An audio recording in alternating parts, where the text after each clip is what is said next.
Hello दोस्तों, hello बच्चों। RBSC online classes में आप सभी का हार्दिक स्वागत है। बच्चों, टक्कर को हम पढ़ रहे थे। टक्कर में हम प्रत्याश टक्कर कर चुके हैं और प्रत्याश टक्कर हमारा आज स्टार्ट होगा। जैसा कि आपको पता है, प्रत्याश टक्कर के बारे में मैं सारी बातें बता चुका हूं और प्रत्याश टक्कर के बारे में भी मैं आपको कुछ स्टार्टिंग में कुछ बातें मैं बता चुका हूं। आज हम अप्रत्यास्थ का टक्कर का डेरिवेशन करेंगे, समझेंगे, एक दो न्यूमेरिकल भी करेंगे, जिससे हमारे फंडामेंटल अप्रत्यास्थ टक्कर के लिए क्या हो जाए, क्लियर हो जाए। उससे पहले बताना चाहूंगा, अगर आपको नोट्स मिल रहे होंगे, अगर नहीं मिल भी रहे हैं तो चिंता करने की जरूरत नहीं है। धीरे धीरे सारे नोट्स अपलोड किए जा रहे हैं।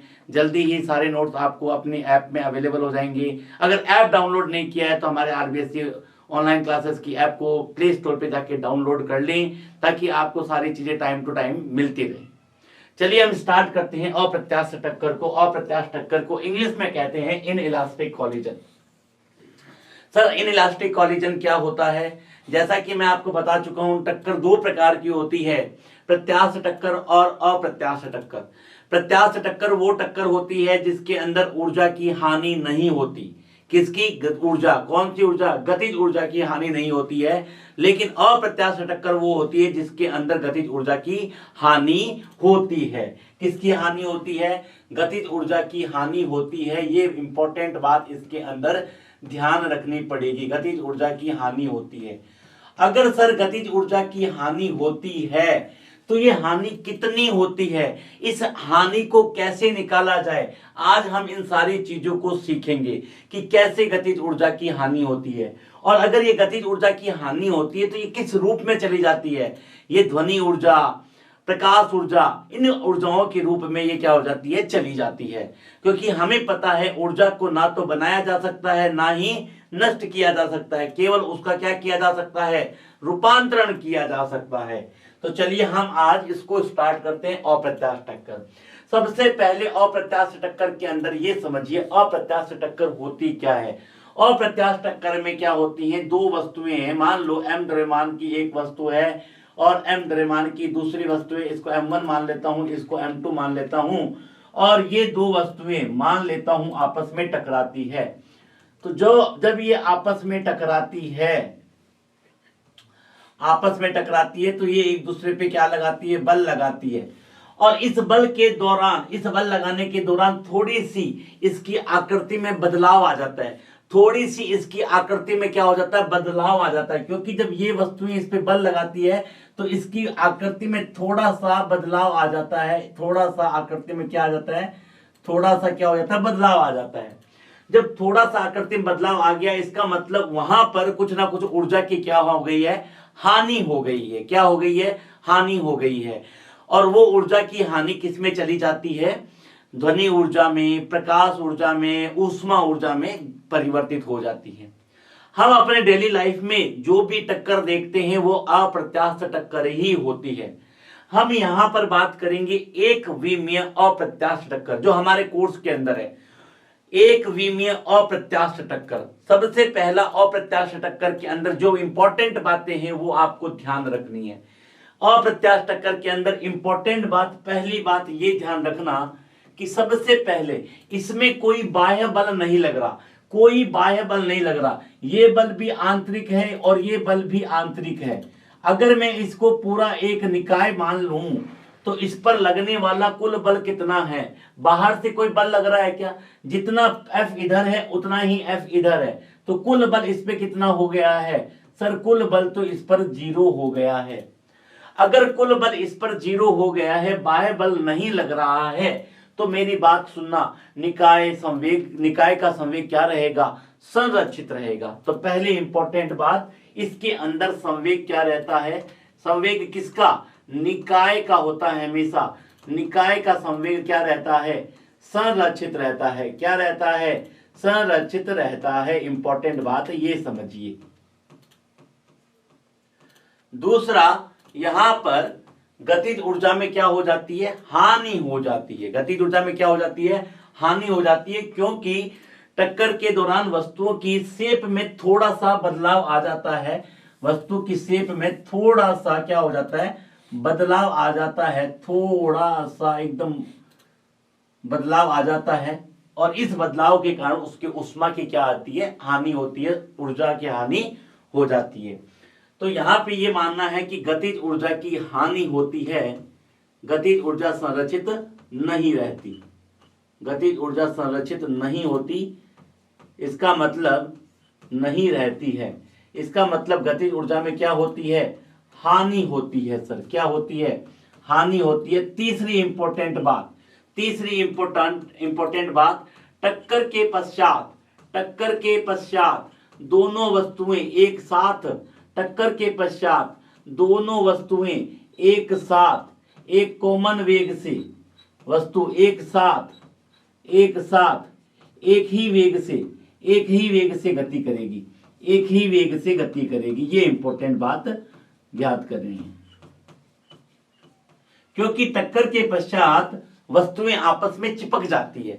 क्योंकि हम ये बात करेंगे, यहां पे हम जो बात कर रहे हैं वह हम पूर्ण अप्रत्यास्थ टक्कर की बात कर रहे हैं, पूर्ण अप्रत्यास्थ टक्कर।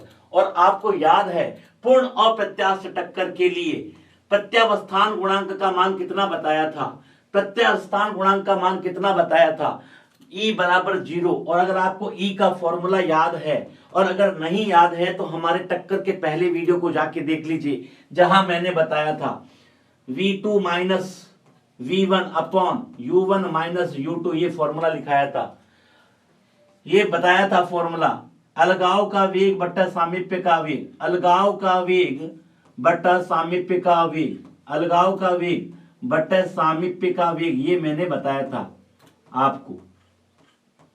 अब जरा देखिएगा कि क्या टक्कर के पश्चात दोनों वस्तुएं क्या चलती है, एक साथ गति करने लगती है। मैंने ये पॉइंट यहां लिखा है ना कि टक्कर के पश्चात दोनों वस्तुएं एक साथ एक ही वेग से गति करेगी, टक्कर के पश्चात दोनों वस्तुएं चिपक जाती है।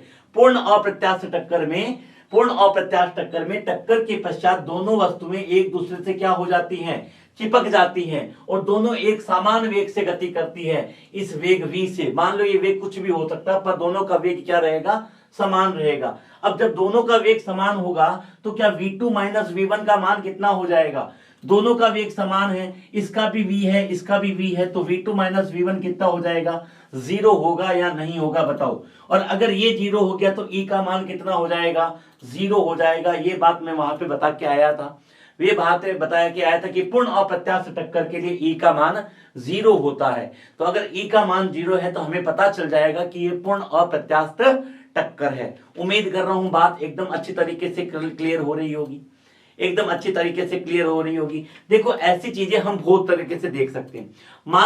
मान लेना जैसे एक ट्रक चल रही है, मान लेना एक ट्रक चल रही है और उस ट्रक के पीछे आपने क्या किया, आटे की जो लोई होती है ना, आटे की जो लोई, उस आटे की लोई को उसके पीछे फेंको, उसके पीछे फेंको तो क्या होगा, आटे की लोई उस ट्रक के साथ चिपक जाएगी, आटे की लोई उस ट्रक के साथ क्या हो जाएगी, चिपक जाएगी और दोनों का वेग फिर क्या हो जाएगा, दोनों का वेग क्या हो जाएगा, समान हो जाएगा या नहीं हो जाएगा। सपोज करना ये ट्रक था, किसी वेग U2 से चल रहा था और ये आटे की लोई को आपने U1 वेग दिया और जैसे ही दिया ये आटे की लोई अगर आपने इस पर फेंकी और आटे की लोई इस पर जाके चिपक गई, ऐसे चिपक गई, होता है या नहीं होता, चिपक गई, मान लो चिपक गई, तो अब ये दोनों का वेग क्या हो जाएगा, अब दोनों का वेग क्या हो जाएगा, समान हो जाएगा या नहीं हो जाएगा। बोलो दोनों का वेग समान हो जाएगा या नहीं हो जाएगा। बिल्कुल सर, क्योंकि ये चिपक चुकी है, अब ये जिस वेग से आगे जाएगी ट्रक उसी वेग से ये जाएगा या नहीं जाएगा, तो दोनों का वेग समान हुआ या नहीं हुआ। अच्छा अब इसकी गतिज ऊर्जा क्या हो जाएगी, खत्म हो जाएगी, इसकी खुद की जो गतिज ऊर्जा थी वो क्या हो गई, खत्म हो गई या नहीं हो गई, तो यहाँ पे गतिज ऊर्जा की हानि भी हो जाती है। तो इस तरीके का जो टक्कर होती है, इस तरीके की जो टक्कर होती है उसको बोलते हैं पूर्ण अप्रत्यास्थ टक्कर। क्या बोलते हैं, पूर्ण अप्रत्यास्थ टक्कर। मेरी बात समझ में आ रही है।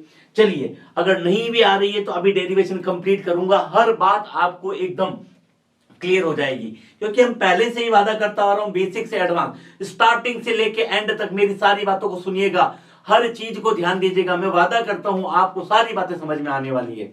अगर कोई बात समझ में नहीं आती है तो कमेंट जरूर कर देना, मैं फिर से एक्सप्लेन कर दूंगा, पर आपको हर चीज सिखाना आरबीएससी ऑनलाइन का एक ही ध्येय है, आपकी सफलता को सुनिश्चित करना। उसके लिए हमें जो करना पड़े हम आपके लिए हमेशा तैयार हैं। बस आपके सहयोग की जरूरत है। कमेंट करिए, लाइक करिए, कोई भी चीज समझ नहीं आई बताइए, हम हर चीज के लिए आपके लिए सदैव तत्पर हैं। आइए मैं डेरिवेशन को अगर मैं स्टार्ट करूं आइए हम डेरिवेशन को समझते हैं। डेरिवेशन के अंदर क्या करना है, हमने कंडीशन बता रखी है, पूर्ण अप्रत्यास्थ टक्कर की कंडीशन मैंने बता दी, संवेग संरक्षित रहेगा। दूसरी इंपॉर्टेंट बात, टक्कर के पश्चात दोनों वस्तुएं एक साथ चलेगी। और तीसरी इंपॉर्टेंट बात, गतिज ऊर्जा में क्या होगी, हानि होगी। आइए चेक करते हैं कैसे करना है क्वेश्चन को। मान लीजिए एक वस्तु है, ठीक है, एक वस्तु है जिसका द्रव्यमान मैंने m1 माना। क्या माना हमने, m1 माना। इसका वेग आपने क्या मान लिया सर, u1 मान लिया। क्या मान लिया, u1 मान लिया। एक दूसरी वस्तु और मान लीजिए, m2, और इसको आप विराम में मान लीजिए, ठीक है। अब विराम में मान लीजिए, इसका मतलब इसका जो वेग है u2, उसको एक बार मान लिया मैंने 0। अब क्या हो रहा है, मैं एक विमीय अप्रत्यास्थ टक्कर की ही बात करने जा रहा हूं, टक्कर हुई, टक्कर के पश्चात दोनों वस्तुएं एक दूसरे से चिपक जाएगी, क्योंकि मैं पहले ही बता रखा हूं दोनों वस्तुएं एक दूसरे से क्या हो जाती है, चिपक जाती है। पूर्ण अप्रत्यास्थ टक्कर के अंदर दोनों वस्तुएं एक दूसरे से चिपक जाती है, और चिपकने के बाद दोनों वस्तुएं एक दूसरे के साथ एक समान वेग v से गति करती है। ये टक्कर से पहले की स्थिति है और ये टक्कर से बाद की स्थिति है। इस दौरान वस्तु की आकृति में कुछ ना कुछ परिवर्तन होता है, बिल्कुल, लेकिन प्रत्यास्थ टक्कर में क्या होता है, वस्तुएं अपनी आकृति को वापस ले लेती है। यहां पर वस्तु की आकृति में क्या हो जाता है, हल्का सा परिवर्तन हो जाता है, क्योंकि ऊर्जा की क्या होती है, हानि होती है। अब जरा देखिएगा, पहला नियम क्या बोलता है, सर संवेग क्या रहता है, संवेग तो संरक्षित रहता है, और संवेग संरक्षित होता है, और हमें पता है संवेग किसका लिखा जाता है, संवेग निकाय का लिखा जाता है। ये बात हम पहले से कह चुके हैं। तो चलिए पहली बात लगाते हैं, संवेग संरक्षण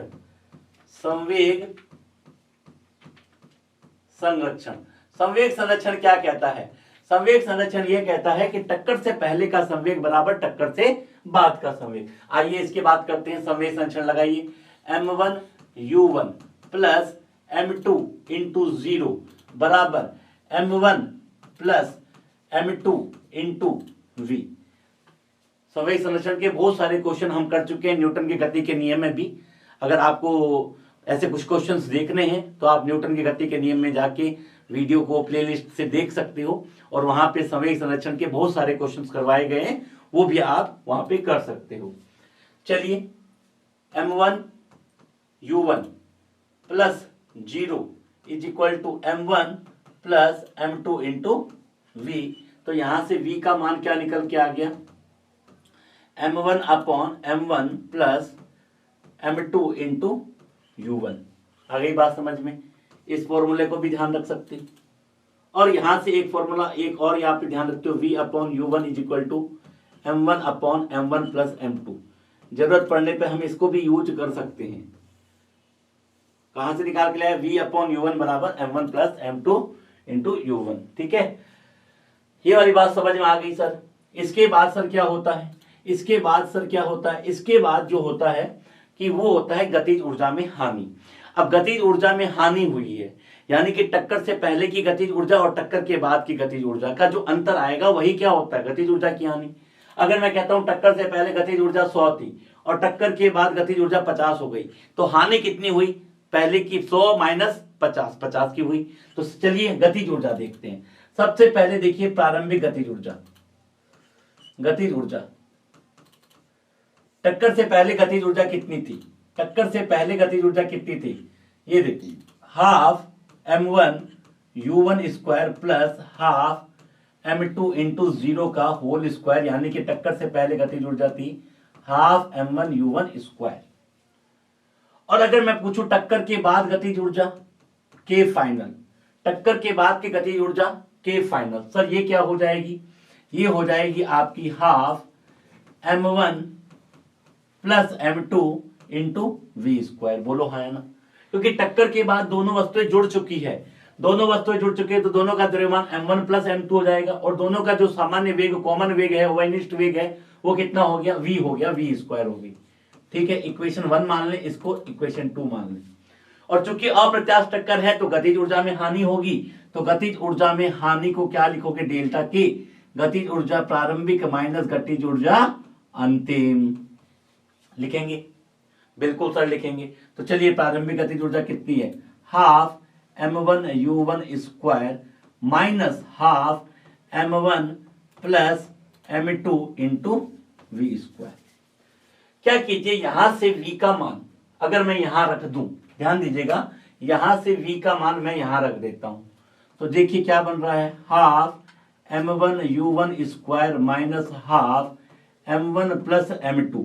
अच्छा चला देखो, तो यहां से v का मान कितना है सर, v का मान यहां से है m1 upon m1 plus m2 into u1, यही तो है, m1 upon m1 plus m2 into u1, लेकिन स्क्वायर है, ध्यान देना स्क्वायर है यहाँ पे, तो यहाँ पे भी आपको क्या करना पड़ेगा, स्क्वायर करना पड़ेगा। क्लियर है, एकदम एकदम क्लियर है, बिल्कुल सर क्लियर है। तो हम क्या लिख सकते हैं, half m1 u1 square minus half m1 plus m2 लिख सकते हैं ऐसा, और यहाँ पे क्या लिख सकते हैं, m1 का square upon u1 into u1 का square upon m1 plus m2 का होल स्क्वायर। सही है, जरा देखिए यहां पर m1 प्लस m2 और यहां m1 प्लस m2 का होल स्क्वायर है, तो हम यहाँ पे क्या लिख सकते हैं, m1 u1 स्क्वायर माइनस, यहां से एक चला जाएगा तो क्या बचेगा, हाफ, ऊपर क्या बचा, m1 square u1 square upon m1 plus m2 बचा या नहीं बचा, सर बिल्कुल बच गया, बिल्कुल बच गया। अब क्या करना है, अब क्या करना है, अब एलसीएम लेके क्वेश्चन को हल करना है और उत्तर निकालना है, एलसीएम लेके क्वेश्चन को हल करना है और उत्तर निकालना है। चलिए यहां से हम देखते हैं, इसके नीचे कुछ नहीं है तो क्या मान लिया, एक बार 1 मान लिया, ठीक है। तो यहां से अगर आप देखो गतिज ऊर्जा में हानि कितनी आ रही है, हाफ, ठीक है, हाफ, हाफ कॉमन ले लिया, हाफ कॉमन ले लिया एक बार के लिए, एक बार के लिए हाफ कॉमन ले लिया, दोनों में है। यहां देखो m1 u1 square into m1 plus m2 minus, चलिए इसको थोड़ा सा एक बार स्क्रीन को थोड़ा सा साइड कर लेते हैं, यहां देखिएगा, ठीक है, यहां देखो m1 u1 square into m1 plus m2 minus m1 minus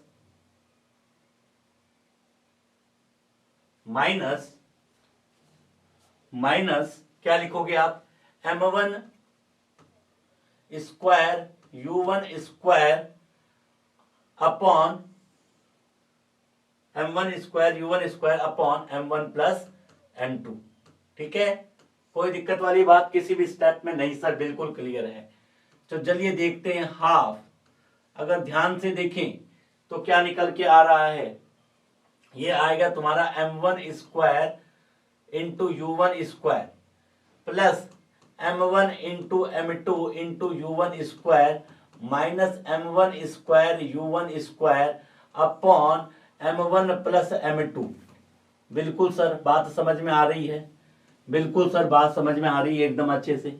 चलो यहां से देखो m1 स्क्वायर u1 स्क्वायर, ध्यान से देखना, m1 square u1 square, m1 square u1 square cut जाएंगे, कट जाएंगे, तो क्या बचा, half m1 m2 upon m1 plus m2 into u1 square. और अगर ये देखिए, ये गतिज ऊर्जा में हानि का सूत्र निकल के आ गया, ये गतिज ऊर्जा में हानि का सूत्र निकल के आ गया। मैं उम्मीद करता हूं, और ये मान धनात्मक आया है, देखो अगर ये मान धनात्मक आया है, अगर ये मान धनात्मक आया है, ध्यान से देखो ये मान कैसा आया है, धनात्मक आया है, ये मान कैसा आया है, धनात्मक आया है, ये मान कैसा आया, ध्यान से देखना, ध्यान से देखना, ये मान कैसा आया है, धनात्मक आया है। और अगर ये मान धनात्मक है, इसका मतलब प्रारंभिक गतिज ऊर्जा का मान बड़ा है और अंतिम गतिज ऊर्जा का मान छोटा है, इसका मतलब टक्कर के बाद गतिज ऊर्जा की हानि हुई है, तभी तो ये मान बड़ा था और ये मान छोटा था, तभी तो डेल्टा के कैसा आया, पॉजिटिव। अगर मैं के फाइनल माइनस के इनिशियल निकालता तो ये आंसर आता नेगेटिव, इसका मतलब बाद वाला मान क्या है, कम है, और पहले वाला मान क्या था, ज्यादा था, तभी तो ऐसा आने वाला है। मैं उम्मीद कर रहा हूं एकदम बात क्लियर हो गई होगी। इस तरीके से आपको अप्रत्याश टक्कर यानी कि पूर्णतः अप्रत्याश टक्कर के कोई भी क्वेश्चन करने हो, ये तरीका लगाना है और क्वेश्चन को हल कर देना है। आइए 1 से 2 क्वेश्चन देखते हैं और चीजों को समझते हैं।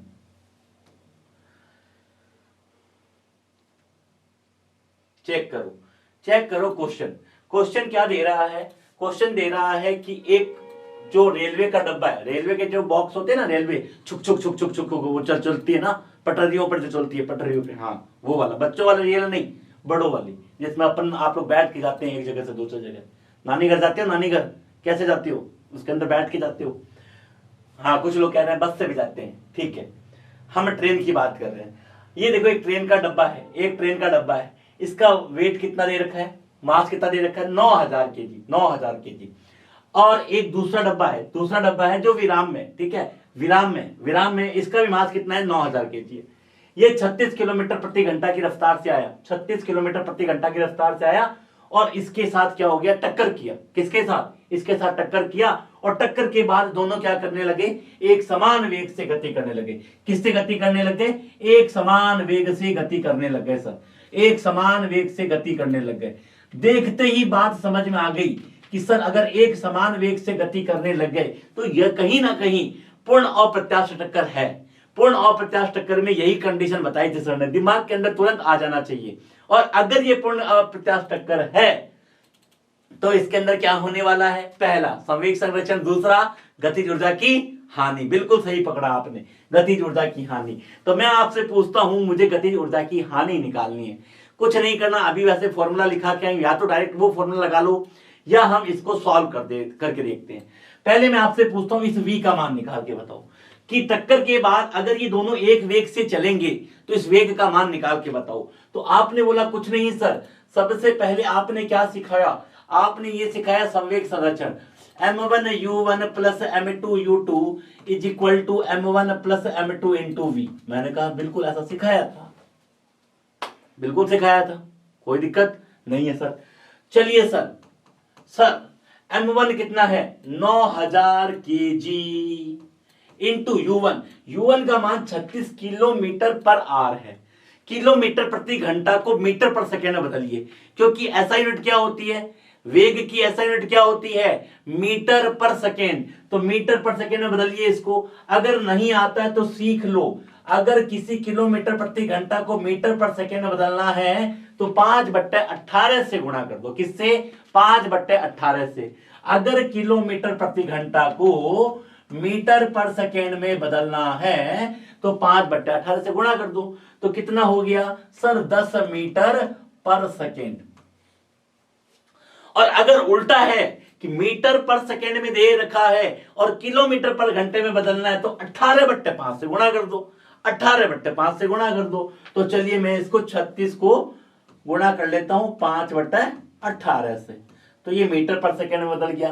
क्योंकि मीटर पर सेकेंड हमारी एसआई यूनिट होती है चाल की वेग की। बिल्कुल सर। माइन प्लस m2 भी सर 9000 है लेकिन विराम में है, ये लीजिए।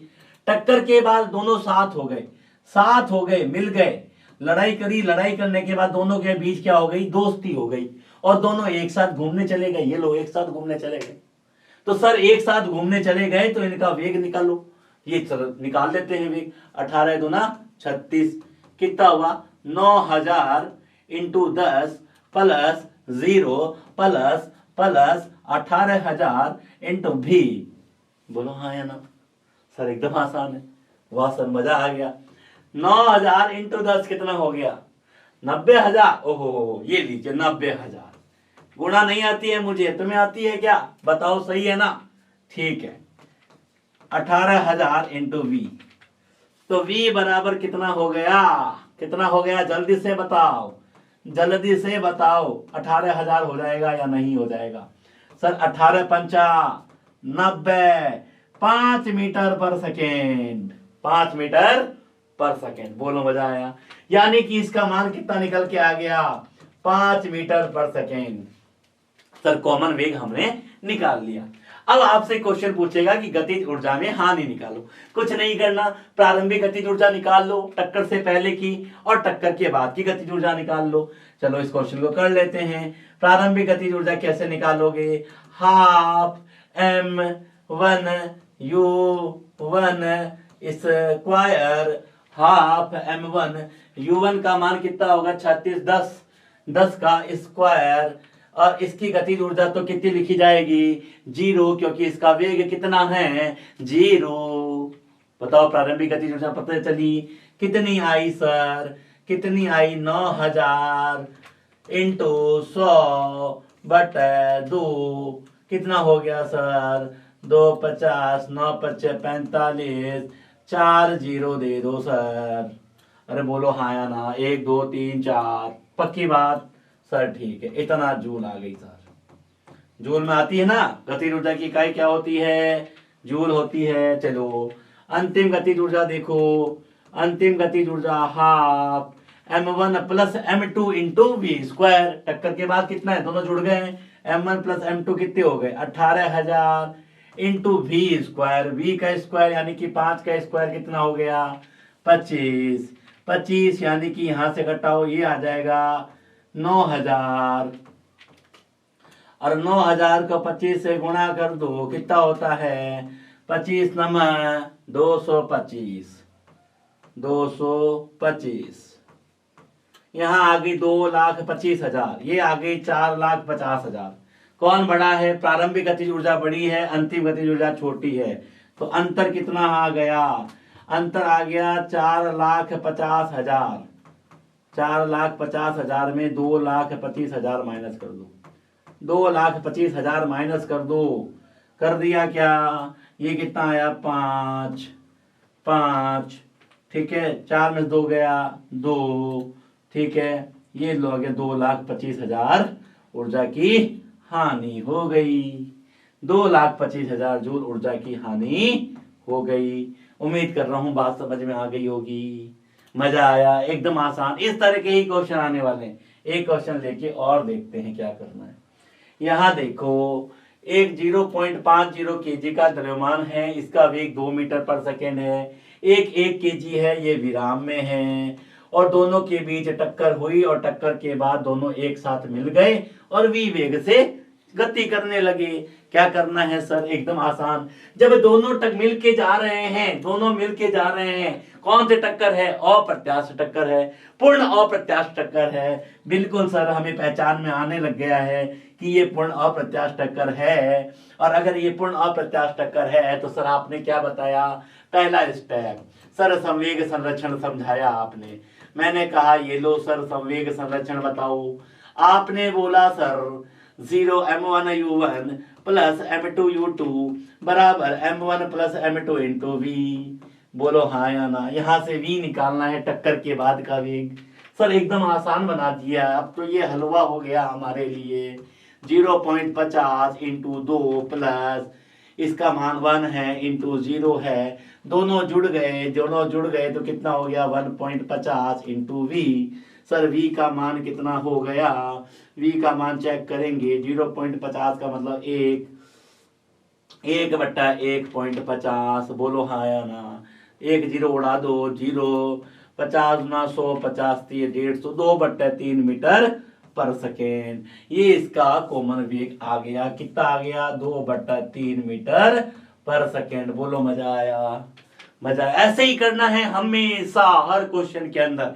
संवेग संरक्षण आपने अच्छे से पढ़ रखा है, बिल्कुल सर, बाह्य रूप से कोई बल नहीं लग रहा, संवेग संरक्षण आपको आ गया। सर गतिज ऊर्जा में हानि होगी, सर बिल्कुल होगी, ये तो क्वेश्चन अपने आप ही समझ में आता है। तो प्रारंभिक गतिज ऊर्जा कितनी हो गई, half m1u1² + half m2u2²। Sir इसका वेग तो 0 है, इसको तो 0 कर दिया, बचा कौन, बचा तो ये, बचा तो हम, बचे तो ये। 0.50 × 2 का स्क्वायर कितना हो गया सर 4, 2 दूना 4, 50 दूना 100, कितना निकल के आया भैया, सर ये तो आया 1 जूल। अरे ये तो आया 1 जूल, सही है या नहीं है, एक बार बता दो, एक बार बता दो सर। बिल्कुल सही लग रहा है हमें तो, मुझे भी सही लग रहा है। चलिए काइनेटिक एनर्जी फाइनल की बात करता हूं। सर फाइनल को कैसे करेंगे, हाफ m1 + m2 × v²। जब दोनों ही जुड़ गए, जब दोनों ही साथ मिल गए, अब दोनों जाएंगे साथ घूमने फिरने, ये लो चलो गए, जाने दो। क्या हुआ, तेरा वादा, 15 चौके 60, 2 × 9, 2 3 6, 3/9, 1/3 यानी कि 0.033 जूल, यानी कि प्रारंभिक गतिज ऊर्जा इतनी, अंतिम गतिज ऊर्जा इतनी। सर हानि कितनी? हानि तो इतनी, इतनी हानि। कितनी हानि?